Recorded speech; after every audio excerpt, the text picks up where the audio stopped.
Epístola do apóstolo Paulo aos Gálatas, capítulo de número 6. Nós vamos ler apenas um versículo. Quero pregar nessa noite sobre como ser, digam todos por favor, como ser uma igreja terapêutica. Glória a Deus. Vamos ler todos juntos, mesmo que a versão sua aí seja diferente da minha, mas vamos ler todos juntos apenas esse primeiro versículo. 1, 2, 3.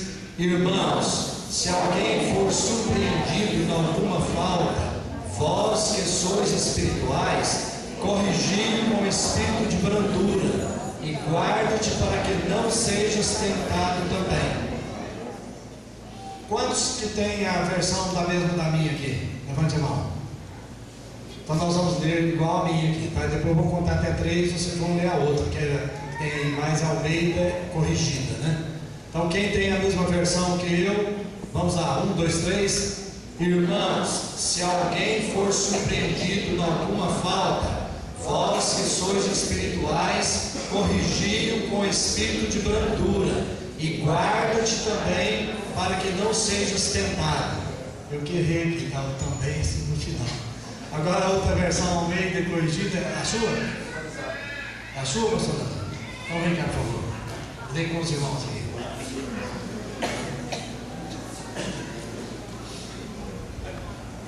Irmãos, se algum homem chegar a ser surpreendido, é com toda a igreja junto, irmão, me ajuda aí. Irmãos, se algum homem chegar a ser surpreendido em alguma ofensa, vós que sois espirituais, encaminhai o tal com espírito de mansidão, olhando por ti mesmo, para que não sejas também tentado. Glória a Deus. Glória a Jesus. Pode fechar sua Bíblia.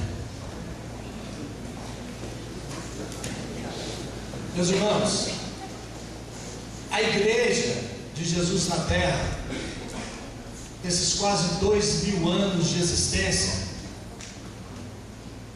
por poucos anos vai completar 2000 anos, porque Jesus, ele morreu no ano 37 ou 38, porque nossa era começa no ano 4, né? Ele morreu com 33 anos e meio, ressuscitou, aí ele veio, enviou o Espírito Santo e a igreja começou a trajetória na terra, né?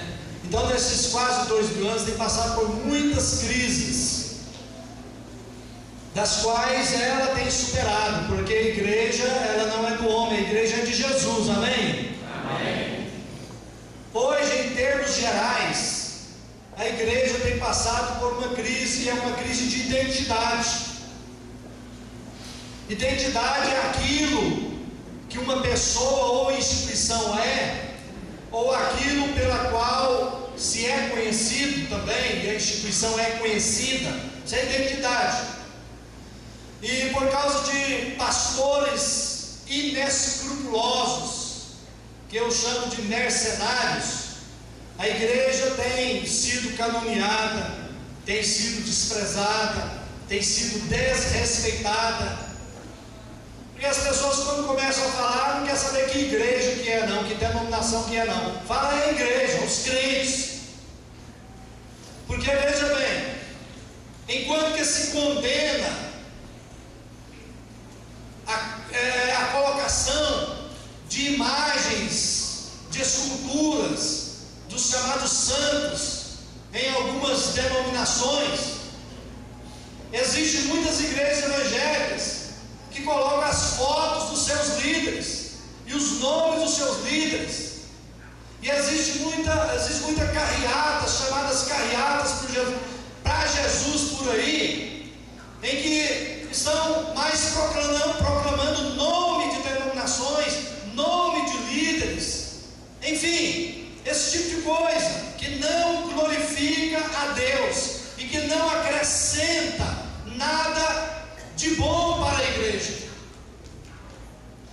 que na igreja romana se vendia indulgências, hoje ela ainda se cobra ali para fazer casamento, batismos, rezar pelos mortos, se cobra tantas coisas, mas em igrejas chamadas evangélicas hoje estão vendendo também, vendendo pedaço da cruz, vendendo água benta, vendendo martelo que esmiuça a penha. Eu vi isso na televisão, achei um camarada chamado pastor lá com um martelinho e pregou lá sobre a Bíblia é a palavra de Deus, é martelo que esmiuça a penha. Então você vai mandar R$1.000, depositar R$1.000 no banco, mandar o recibo aqui e você vai receber aí um martelo que esmiuça a penha, para você esmiuçar não sei o que, não sei o que lá, não sei o que lá. Digo assim: o sangue de Jesus tem poder. Por outro lado, existe hoje muitas pessoas que foram excluídas e outros são excluídos porque jogou bola. Eu conheço gente que está afastada da igreja até hoje porque na adolescência foi excluído porque jogava bola, brincava de bola. Pessoas excluídas, mulheres excluídas porque cortaram o cabelo, porque usaram calça esporte. Enfim, tantas aberrações, tantas coisas, pessoas sendo expostas. Gente, uma vez eu fiquei sabendo de uma igreja aí no norte do Brasil, em que uma mulher, membro da igreja, foi excluída por adultério. O nome dela foi falado na frente. Quase houve morte, porque o marido não era crente. Quase houve morte naquela cidade, naquela igreja. Ou seja, são coisas que a Bíblia não ensina, são coisas que Jesus não ensinou, os apóstolos não ensinaram. Então, amados, isso acontece hoje ainda.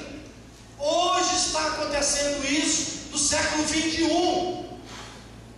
Eu e a Hebe, nós começamos uma igreja em Goiânia em 2003. Em abril de 2004 o templo foi inaugurado lá. Muitos irmãos aqui foram lá naquela igreja. E a gente estava aliás, lá na igreja, nessa igreja, começou a frequentar lá uma senhora. E a gente visitando todos os membros lá da igreja. E um dia visitamos aquela irmã, e ela nos apresentou uma filha sua, que estava afastada da igreja. E essa sua filha nos contou a sua história. Essa irmã, ela tinha alguns cômodos de comércio lá na rua, na frente da casa dela, e ela alugava. E alugou ali para um tatuador, um rapaz que fazia tatuagens. E essa filha dela começou a fazer amizade para evangelizar. Ela era uma das líderes da igreja dela lá. Começou a evangelizar aquele rapaz, mas se envolveu com ele, ficou grávida. E ela nos contou que o pastor depois a chamou e disse: olha, eu não quero que você venha mais na igreja, porque você pecou, você está grávida, vai ser mau exemplo para os jovens aqui da igreja. E quando o seu filho nascer, nós não vamos apresentá-lo aqui não, porque ele é um bastardo, sem pai. Que absurdo, irmãos, um pastor fazer isso. E nós falamos para ela: olha, nós acolhemos você, pode ir lá para a igreja, nós queremos abençoar a sua vida, queremos pastorear você. Isso está acontecendo hoje, queridos. Isso está acontecendo nos dias de hoje. A igreja está se desviando do caminho verdadeiro, deixando de ser lugar de cura, deixando de ser lugar de vida, deixando de ser lugar de alegria, deixando de ser lugar de comunhão. Queridos, a igreja de Deus, está escrito aqui na Bíblia, ela é coluna e baluarte da verdade. A igreja do Senhor, ela Cristo aqui na terra. A igreja do Senhor, ela é o resultado do sofrimento, da morte e da ressurreição de Jesus Cristo. E o profeta Isaías profetizou dizendo que Jesus Cristo iria ver o fruto tedoso da sua alma, o fruto que ele trabalhou para dar aqui na terra. E o fruto da alma de Jesus, do trabalho da alma de Jesus, do trabalho do ministério de Jesus aqui na terra, é a igreja dele aqui na terra. Glória a Jesus.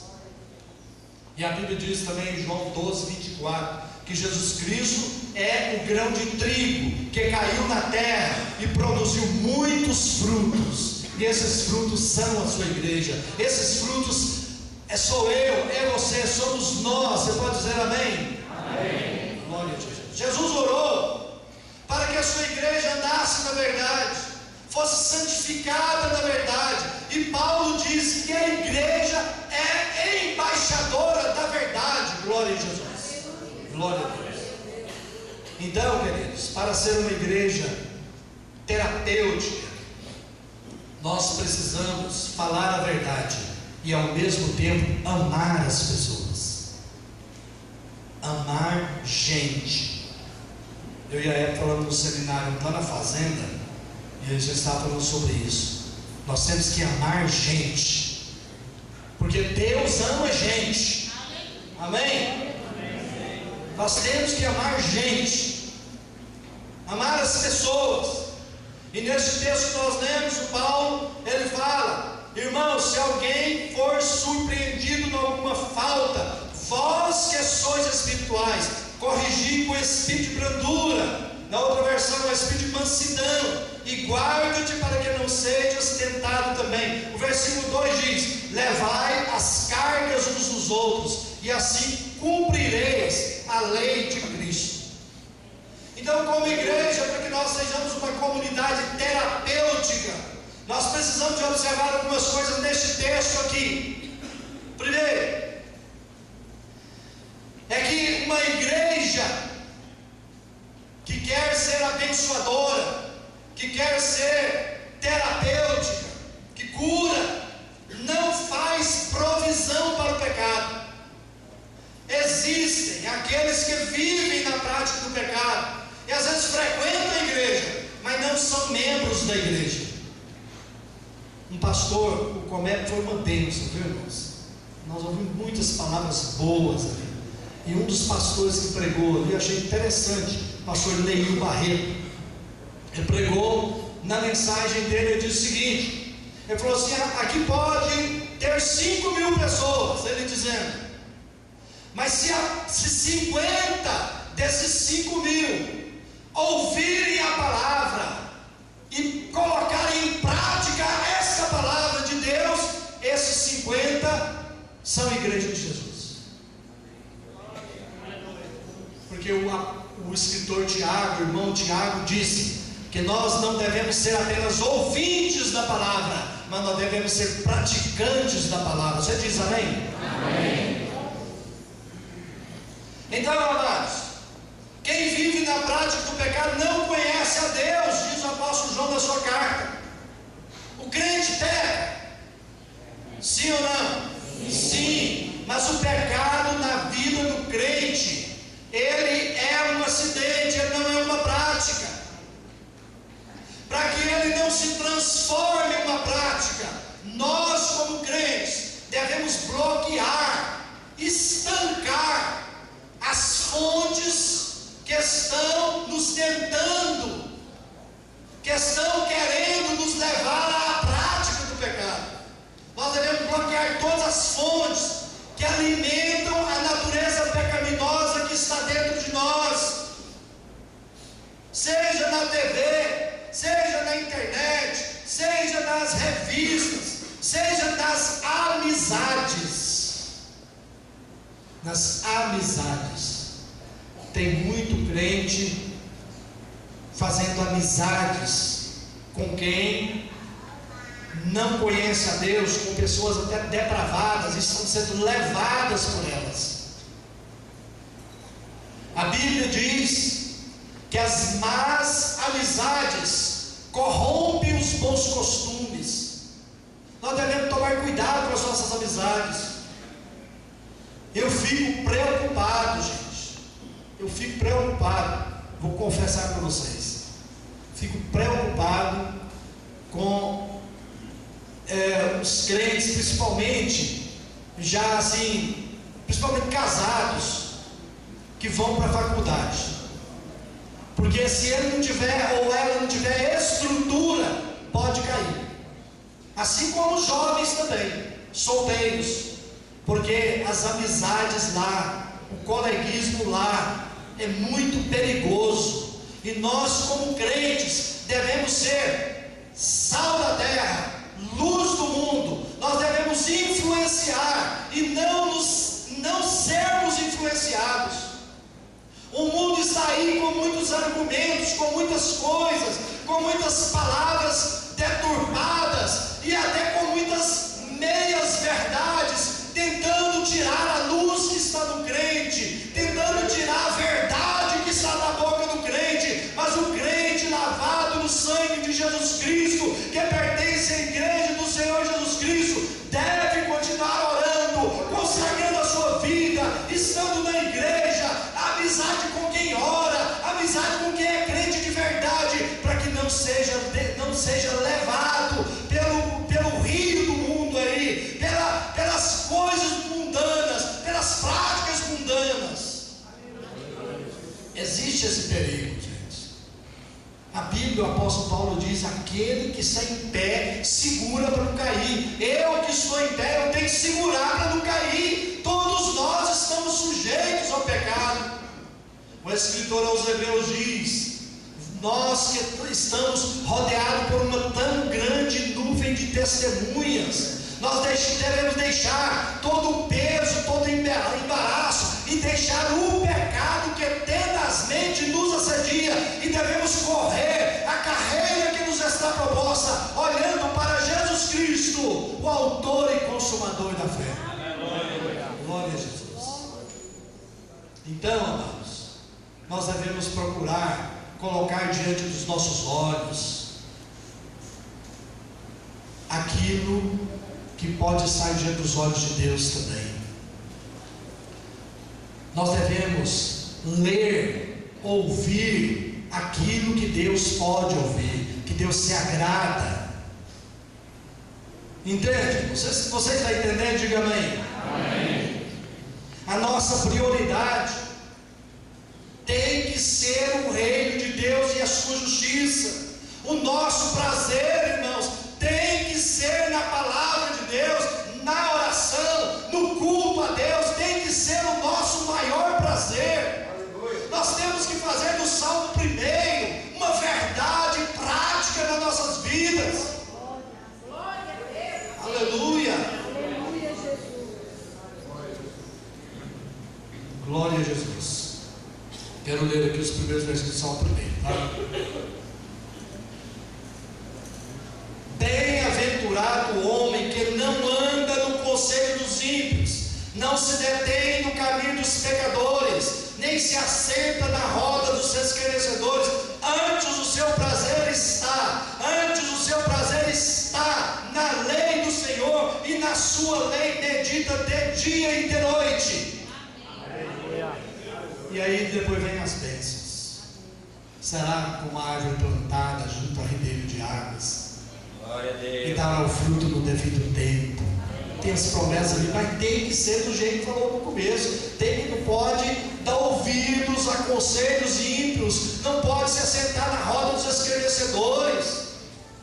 E às vezes, gente, a gente pensa que os escarnecedores estão lá no mundo, às vezes está no meio dos crentes. Às vezes os crentes estão ali, e você viu? Aquele irmão cantou lá e ele errou aquela hora. E você viu a roupa daquela irmã? Que ridículo. E você viu? Está escarnecendo. Isso é roda dos escarnecedores. Nós devemos ficar, como diz alguns irmãos, na roda dos esclarecedores, e não dos escarnecedores. Você pode dizer amém? Amém. Amados,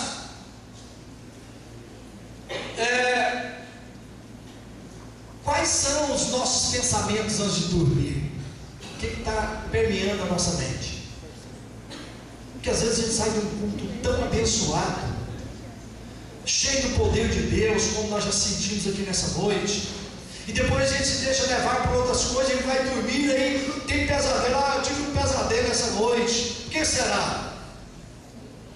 Então, quais pensamentos estão na nossa mente? Não somente quando vamos dormir, não, mas sempre. Que tipo de pensamento? A Bíblia diz que nós devemos pensar em tudo que é justo, tudo que é puro, tudo que é de boa fama, tudo que é verdadeiro, tudo que é bom. Seja isso que ocupe o nosso pensamento. Nada de pessimismo, nada de pensar, vai acontecer comigo e tal, aqui vai ser ruim e tal. Nada de pessimismo, nada de preocupação, nada de ansiedade, mas que os nossos pensamentos, a nossa mente sejam ocupados por coisas boas, por bênçãos, como a Silvia testemunhou aqui. Aí eu ouvi a mensagem: eu vou receber amanhã vai ter milagre na minha casa, amanhã vai ter milagre na minha vida. Fica pensando assim também, e orando assim, que os milagres vão acontecer. Glória a Jesus. Se Deus não está sendo minha prioridade, e não está nele o meu prazer, como vão ser meus sonhos? Não é? Amados, o alimento que tem sido servido aqui através desse púlpito, como a Silvia falou, é alimento de primeiros, porque é alimento da palavra de Deus. Aqui é palavra de Deus, aqui se prega a palavra de Deus na escola dominical, se prega a palavra de Deus na quinta-feira, se prega a palavra de Deus no culto dos jovens, se prega a palavra de Deus no culto de libertação, se prega a palavra de Deus no encontro com Deus na segunda, se prega a palavra de Deus em todos os cultos, nos lares. É palavra de Deus, é verdade, é ensino, é doutrina de Deus, é alimento sólido para a igreja. Nós não temos do que reclamar. Mas tinha gente que saía aqui da igreja falando: eu vou na igreja e não recebo alimento, eu vou na igreja e volto para casa do mesmo jeito que estava. Meus irmãos, só não se sentem alimentados os orgulhosos, os presunçosos, os arrogantes, porque os humildes, os simples, os quebrantados de coração saem alimentados da casa de Deus. Glória a Deus. Agora, o crente não pode pecar propositadamente, intencionalmente. Isso é fazer provisão para o pecado. É ter a oportunidade, ele vai e erra, ele vai e peca de coisas que sabem que está errado. E pessoas assim não podem, aliás, não fazem parte da igreja de Deus vivo. Então, o que fazer? Seja cheio de Deus. Seja cheio de Deus. Vamos nos encher de Deus, para que quando o inimigo bater na porta, ele bate na porta, mas aí talvez você abre ali e ele já vai ver logo uma placa: lotado. Está lotado de Deus. Se você chegar ali no estacionamento, está lá fechado, escrito a plaquinha: lotado, porque não tem jeito de colocar mais carro lá. Assim, quando o diabo bater na sua porta, ele nem vai bater, a porta lá está fechada para ele, escrito lotado. Estou cheio de Deus, estou cheio de Deus. O que fazer, pastor? Trabalhe para Jesus, faça alguma coisa para Jesus. Pastor Bill Hybels, ele é pastor de uma grande igreja, uma mega igreja nos Estados Unidos, uma igreja que trabalha com pequenos grupos também.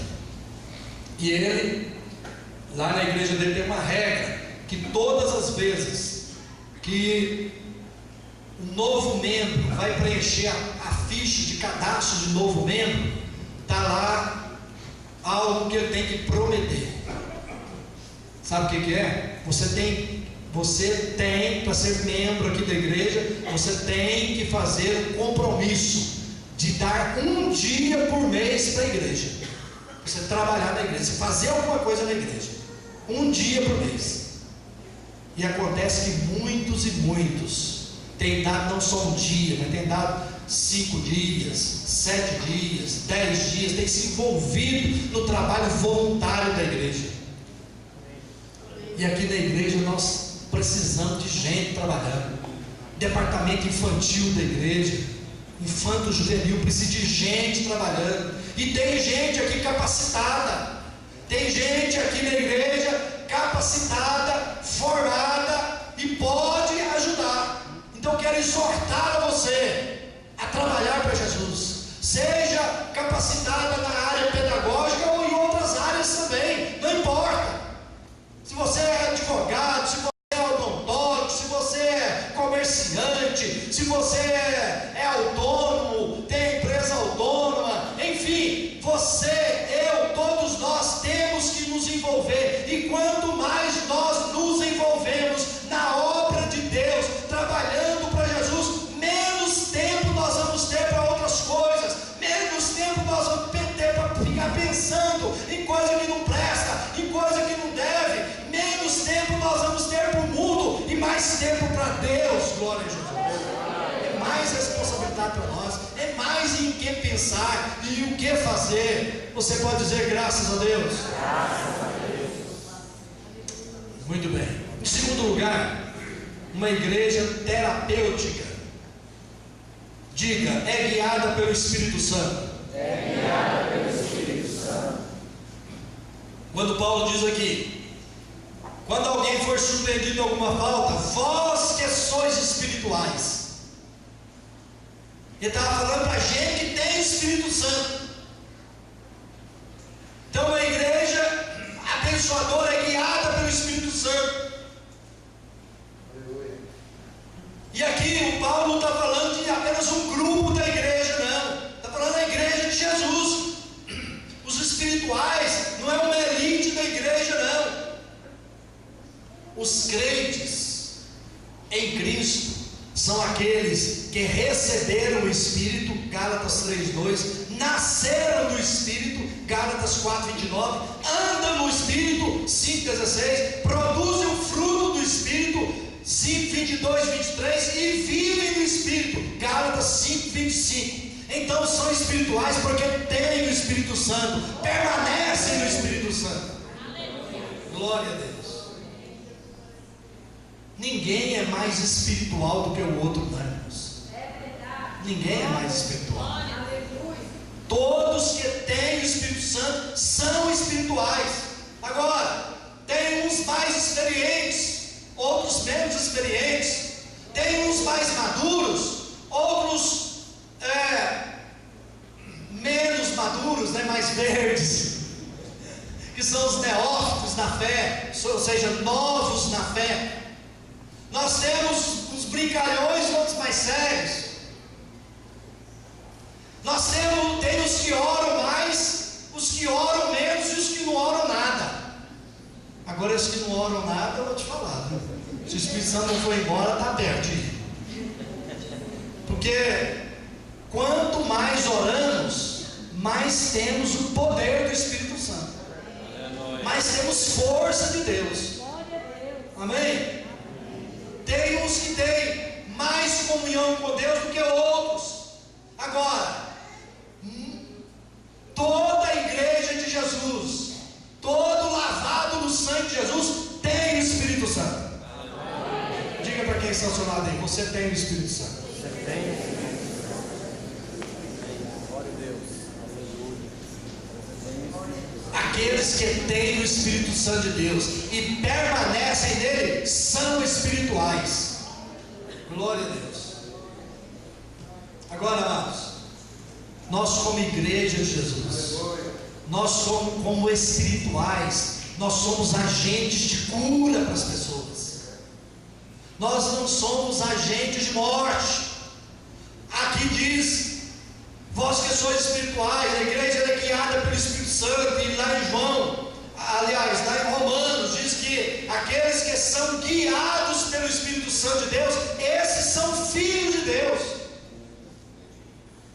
E o Senhor Jesus disse, está em João 16:13, mas quando vier aquele Espírito de verdade, ele vos guiará em toda a verdade. Ou seja, o crente não pode praticar mentira, né?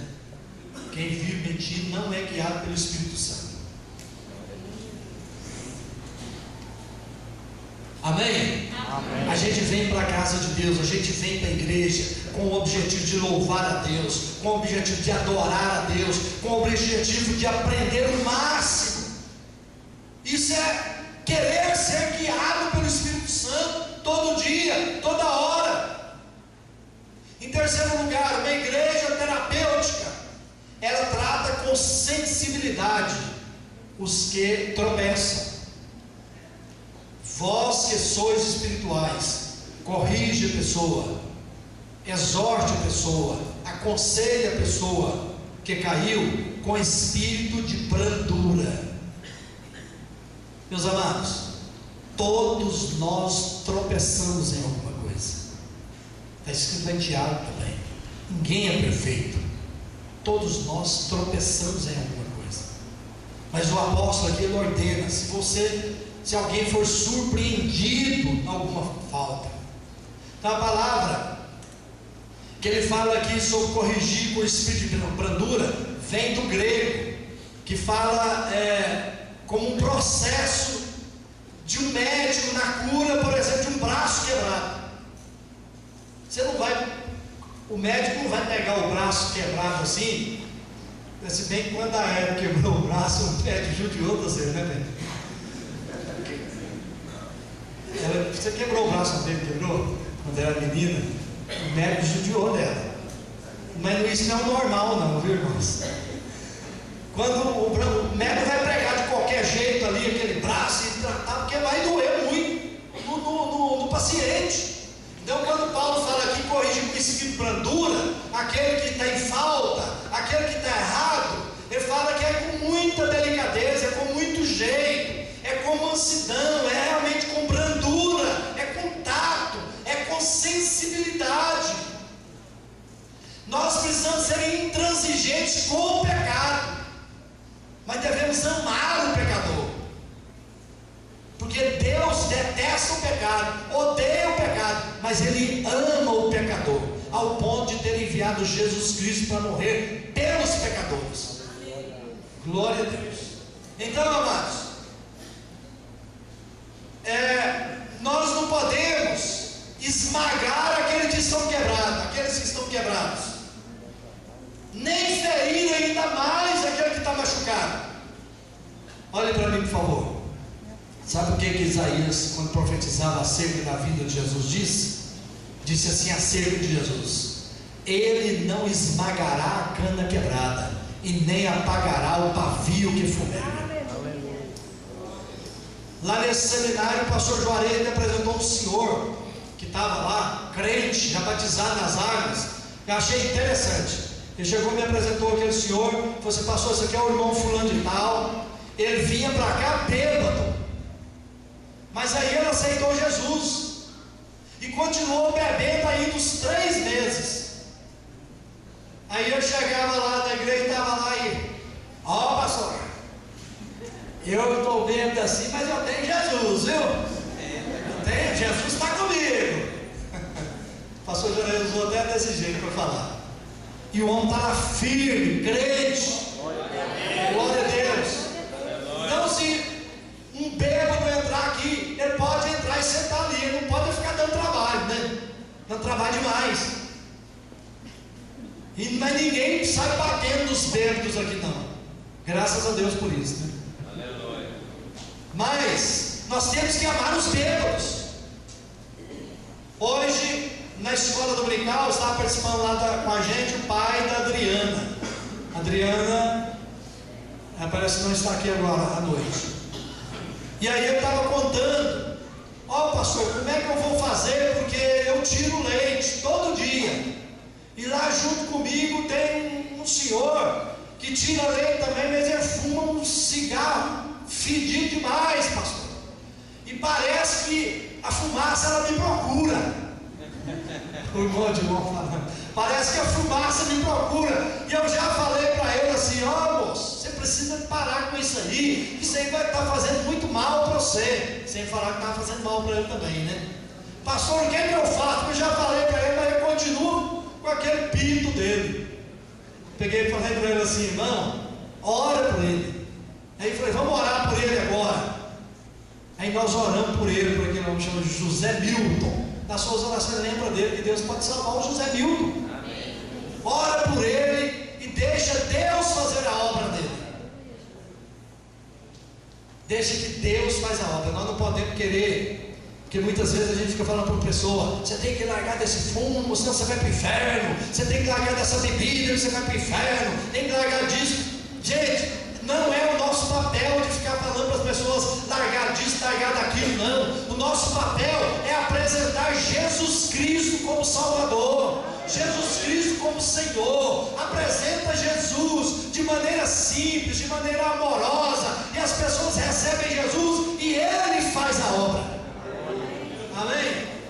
Glória a Deus. Então, amados, mas muitas vezes acontece até no ambiente familiar. Tipo assim, às vezes a esposa fala para o marido: ó meu bem, aquele negócio não faz aquilo não, porque eu estou sentindo que não vai dar certo, e tal, etc. E aí o marido faz, e não dá certo, e chega reclamando em casa, aí chega, né? Vou usar um termo aqui, chega do baixo astral em casa: eu fiz aquele negócio, não deu certo, tá? E a mulher: eu falei para você que ia dar certo, você não me escuta mais, e não sei o que, e não sei o que.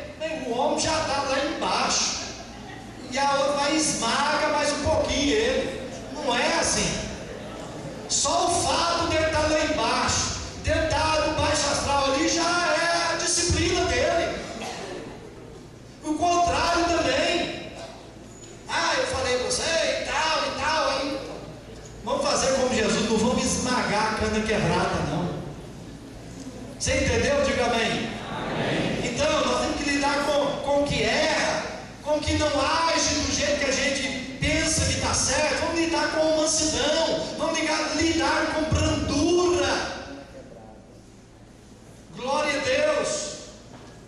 Agora, amados, não somente naquele que erra, naquele que cai, quando Paulo diz aqui, mas nós também devemos ajudar aquele que está triste. Nós devemos ser bálsamo para curar a ferida daquele que está ferido, que está doente da alma, ou mesmo que está doente do corpo. Nesse congresso, o pastor Antônio Carlos pregou lá do Rio de Janeiro, e achei interessante. Ele é pastor de uma igreja na Barra da Tijuca. É um pastor de uma igreja de muita gente rica, mas ele tem feito uma obra no Rio de Janeiro e no Brasil extraordinária. Compensa você ir lá na Matriz e comprar o CD ou o DVD da pregação de terça-feira à noite. Compensa. Maravilhosa, porque foi muita prática. Aí ele contou que um dia estava saindo para o trabalho da igreja, e ele olhou a internet lá e ele ia para a praia. É verdade, ele ia para a praia no sábado. E aí ele olhou na internet lá, saiu uma notícia lá online, né? Os jornais hoje, tudo online. Saiu a notícia lá de uma criança que tinha sido, uma criança de 1 ano, tinha sido assassinada. Giovana, que chama a menina, né? A irmã Célia estava lá. Isso numa outra cidade ali na Grande Rio. Não era gente da igreja dele, nem da Barra da Tijuca, nem nada. Era uma cidade pobre, ali da Baixada Fluminense. E aí ele viu lá e viu onde que era, um endereço, ligou para o irmão da igreja: olha, eu fiquei sabendo que isso aqui assim, vamos lá. Vamos, o irmão falou. Eles foram lá e começaram a dar assistência para aquela família muito pobre. Começaram ali a cuidar, e eles estavam indignados porque ninguém sabia quem tinha matado aquela criança, e foi dando assistência. Ou seja, isso é igreja. Então nós, como igreja, gente, o que aconteceu com essa família que morreu e ficou apenas o Lucas? Eles eram meus vizinhos de muro aqui na Eliseu Jorge Campos, durante 4 anos e pouco, nossos vizinhos ali. Eu não paro de pensar no Lucas. parece até que é alguém da minha família. Aliás, porque eles são servos de Deus. Então, a Bíblia fala que nós devemos chorar com os que choram. Eu fui lá no cemitério, lá em frente ao cemitério onde estava o velório, fui com a Hebe, e ali 3 caixões. A mãe da Cíntia não sabia em qual caixão que ela ficava debruçada, se era do genro, se era do neto ou se era da filha. Então, coisas tristes assim, nós como igreja. Aliás, amados, uma das formas melhores de evangelizar pessoas, um vizinho, um amigo, um parente, ou um colega de trabalho, ou de escola, quando acontece alguma coisa dessa, é você ir lá dar assistência e mostrar que você faz parte da igreja de Jesus, falar de Jesus, ministrar palavras abençoadoras. Nós temos que, como igreja, ser uma igreja, uma comunidade terapêutica, onde nós estivermos, lá fora, no trabalho, fora dessas 4 paredes aqui, lá fora nós somos igreja. É lá fora que nós mostramos que somos igreja de Jesus, para levar cura para as pessoas, para levar bênção para as pessoas, para levar conforto para as pessoas. Glória a Jesus. Glória a Deus. Então, amados, é uma igreja terapêutica, é uma igreja abençoadora. A gente vem da igreja, podemos vir para a igreja para receber. Nós vamos para dar também, dar louvor, dar graças a Deus, dar um culto a Deus, mas podemos vir para receber. Mas nós temos que receber aqui na igreja para dar lá fora. Nós temos que encher aqui na igreja para esvaziar lá fora. Esse é o sentido do Evangelho. Esse é o sentido de igreja.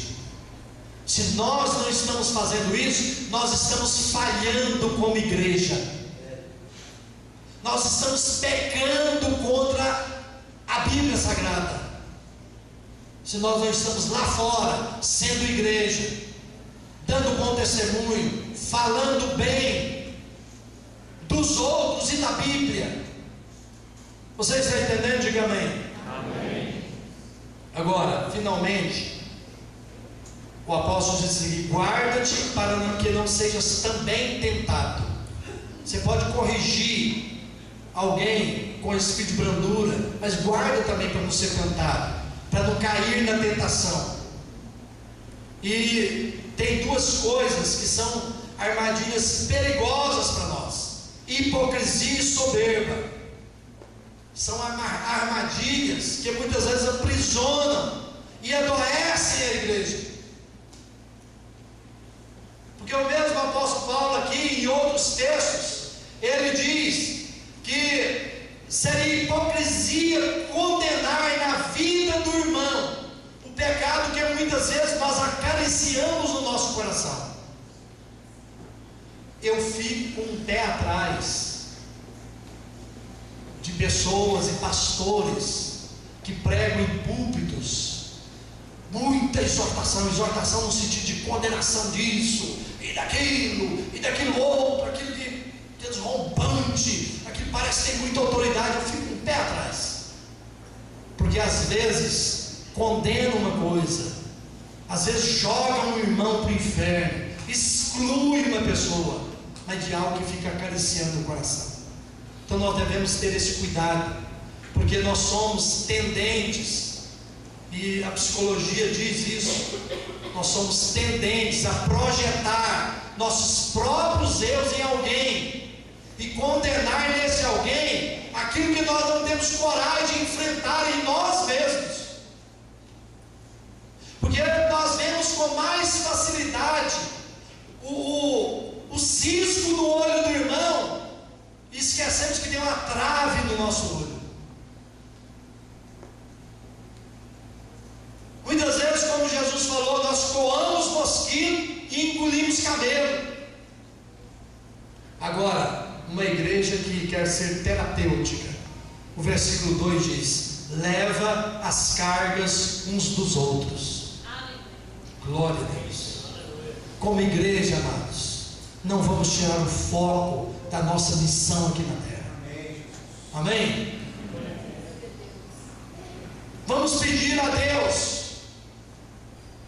que batize com o Espírito Santo aqueles que não são batizados, que renovem espiritualmente no falar em línguas aqueles que precisam de renovação. Mas vamos pedir também a Deus que nos batize, que nos dê um batismo de amor, amor pelos doentes, amor pelos fracos, amor pelos bêbados, amor pelas prostitutas, amor pelos homossexuais, amor pelos bandidos, amor pelos perdidos. Vamos pedir esse batismo de amor, queridos, para nossas vidas.